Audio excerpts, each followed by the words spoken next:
yang datang dari jauh terpaksa duduk dengan traffic jam tadi. Alhamdulillah sampai juga. Bismillahirrahmanirrahim. Alhamdulillahirabbil alamin wassalatu wassalamu ala asyrafil anbiya'i wal mursalin wa ala alihi washabbihi ajma'in. Subhanaka la ilma lana illa ma 'allamtana innaka anta alimul hakim wa la haula wa la quwwata illa billahil aliyyil azim. Yang saya hormati mak saya pengurusi majlis, yang saya hormati teman-teman penceramah yang lain. Susah nak cari. Kalau Rosmah dia tak duduk atas ni makcik. Tapi wanita Pakatan Rakyat, orang muda dia berani duduk. Jadi hari ini saudara, saya hadir ke kawasan ni sebab konon kata kubu ni tempat kubu kuat UMNO. Ada UMNO sini? Ada pakcik? Ada tengok persidangan Agung UMNO yang lepas? Persidangan orang Melayu menangis ayak hidung sampai kaki pakcik. Punya teruklah Datuk Najib, orang Melayu marilah bangkit pertahankan Melayu. Wahai orang UMNO, hanya UMNO lah yang boleh jaga Melayu dulu, kini dan selama-lamanya. Dia kata UMNO boleh jaga Melayu, habis saya apa pakcik? Bangladesh. Ni yang depan saya apa? Myanmar, Nepal. Sebab tu saudara, kita sebut pada rakyat. Saya baru pulang sebenarnya 3 hari lepas dari Sabah. 7 hari program jelajah Sabah, 7 parlimen, 13 DUN pakcik. Masuk mula-mula di mana? Di Parlimen Silam, DUN Kunak, tempat ahli Dewan Undangan Negerinya orang Melayu UMNO Barisan Nasional. Apa dia buat dekat DUN Kunak pakcik? Dia buat satu empangan yang menghabiskan wang rakyat bernilai 45 juta ringgit. Empangan siap. Saya tanya kepada Datuk Niluan, ahli Dewan Undangan Kunak. Saya tanya, Datuk, empangan dah siap, tapi kenapa 37 kampung dalam DUN Kunak hanya dibenarkan mengguna air 2 jam 1 hari? Apa jawab Datuk Niluan, ahli Dewan Undangan Kunak pakcik? Dia kata, kita buat cara itu kerana nak elak pembaziran. Rakyat pakai air 2 jam bazir. Menteri kaut puluhan jutaan ringgit tak bazir. Sebab tu saudara, saya masuk akhirnya ke mana? Parlimen kedua saya singgah di Kina Batangan. Tahu Kina Batangan siapa ahli parlimen dia? Kina Batangan ni pakcik sebesar negeri Pahang. Kelebaran keluasan kawasan dia tu selebar negeri Pahang. Tapi apa yang mengejutkan, 18 tahun Bung Mokhtar jadi ahli parlimen, sampai sekarang satu petrol station pun tak ada di Kina Batangan. Nak isi minyak pakcik, kena pergi 143 km ke Sandakan. Isi minyak di Sandakan, patah balik, minyak tinggal separuh. Saya tanya Bung Mokhtar, Bung, ni kenapa tak bina ni stesen minyak di Kina Batangan ni? Dia kata kita tak boleh bina kerana kita negeri miskin. Ni jawapan menteri saudara. Akhirnya hari ketiga saya berada di Parlimen Libaran, tempat Ketua Menteri Sabah Musa Haji Aman. Masuk aja kawasan Musa Haji Aman pakcik, saya baru jejak aja kaki, orang UMNO halang, dia beritahu jangan masuk kawasan ini kawasan Ketua Menteri. Saya kata kenapa tak boleh masuk? Ini bawah ni semua rakyat berhak memilih. Dia kata jangan sampai kami gunakan kekerasan dan keganasan ke atas kamu. Apa saya buat pakcik? Dia nak ganah ke? Dia nak apa ke? Dia boleh buat pakcik. Kita masuk dengan nawaiti Allah bersama dengan kita. Langkah kita langkah kanan. Alhamdulillah hari tersebut satu Parlimen Libaran saya pusing, 6,000 postcard habis diedarkan. Lepas tu saudara, akhirnya saya di mana? Di kubu kuat UMNO di dalam Kota Kinabalu. Kawasan yang kononnya UMNO kuat, tapi apa berlaku saudara? Saya tanya pada orang Sabah. Orang Sabah, betul ke orang Sabah nak buat perubahan kali ini? Mereka kata beritahu pada orang Semenanjung, Sabah sudah bersedia menyumbangkan kerusi terbanyak parlimen untuk Pakatan Rakyat ke Putrajaya. Untuk itu saudara, kalau Sabah dah bersedia, Sarawak ikut serta, Semenanjung parlimen di Pahang ini juga menyumbang kerusi parlimen yang sama, insya-Allah apa berlaku pun mereka bakal tumbang di bumi Malaysia. Tapi apa yang lebih penting saudara, saya kongsikan apa berlaku bila UMNO ni baru dapat bantuan rakyat satu Malaysia. Dapat dah makcik? Dapat dah makcik? Dah habis Juli dah? Ada di Kedah semalam dia telefon, dia kata baru dapat 500, 400 bagi tabung apa perjuangan PAS, 100 bayar duit saman, kata dia. Saya kata tak apalah, buatlah lagu mana pun. Janji ada infak kita pada perjuangan. Tapi apa lebih penting makcik? Dia bagi, saya sebut banyak tempat. Dia bagi, ambil ke tak? Ambil duit kita. Tapi kalau UMNO pergi ketuk rumah makcik, Assalamualaikum makcik, esok PRU 13 makcik nak undi siapa?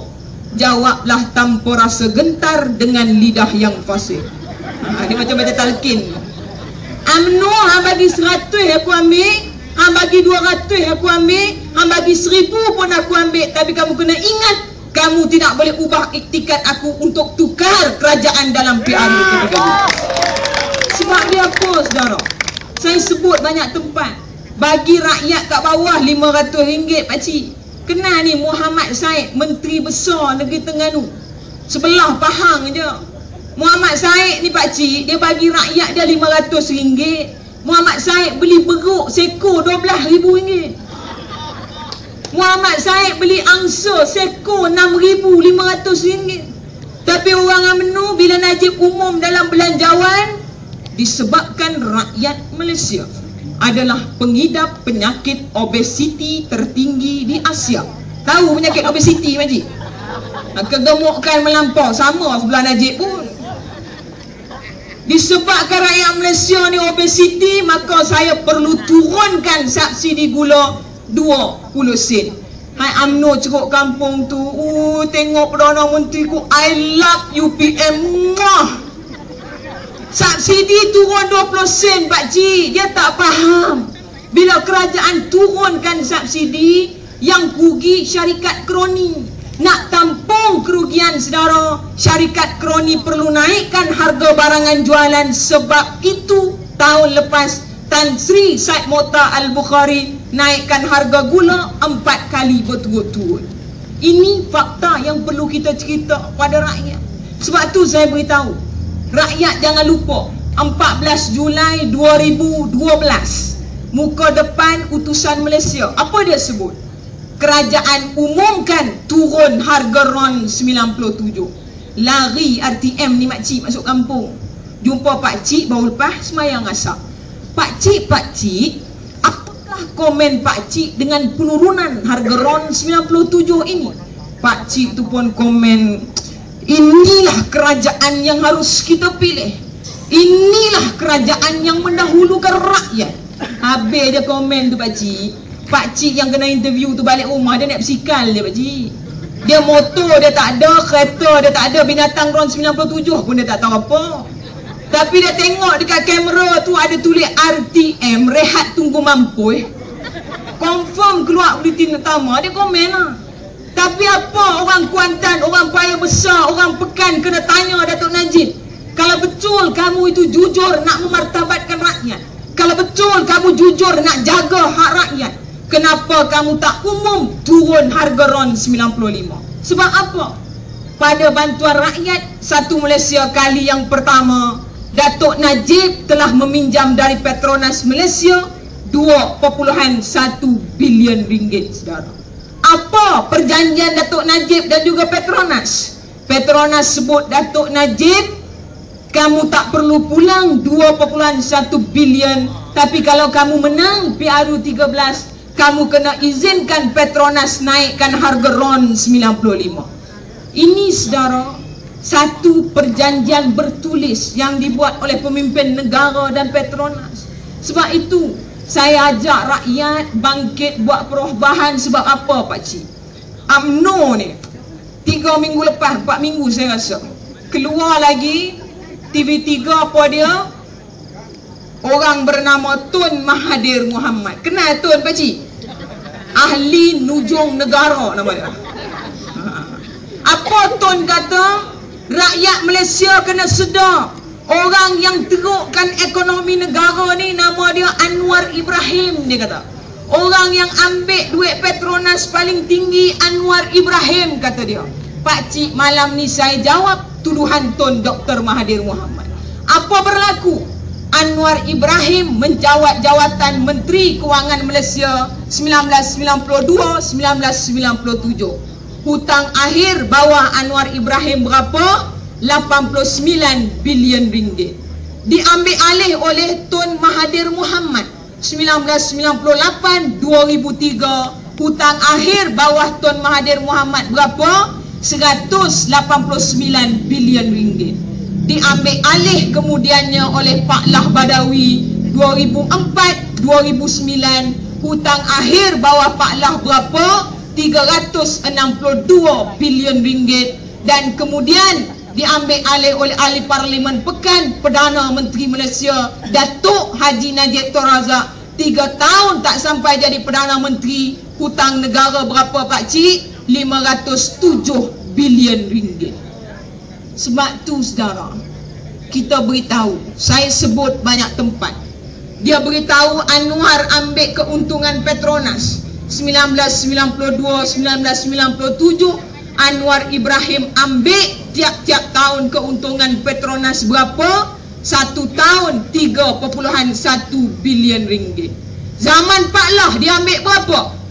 9 hingga 24 bilion ringgit. Zaman orang bernama Datuk Najib Tun Razak, Menteri dan Perdana Menteri dan ahli Parlimen Pekan, dia ambil berapa 1 tahun pakcik? 30 bilion ringgit tiap-tiap tahun. Sebab itu saudara, saya ajak rakyat untuk faham isu sebenar, untuk terima apa berlaku dalam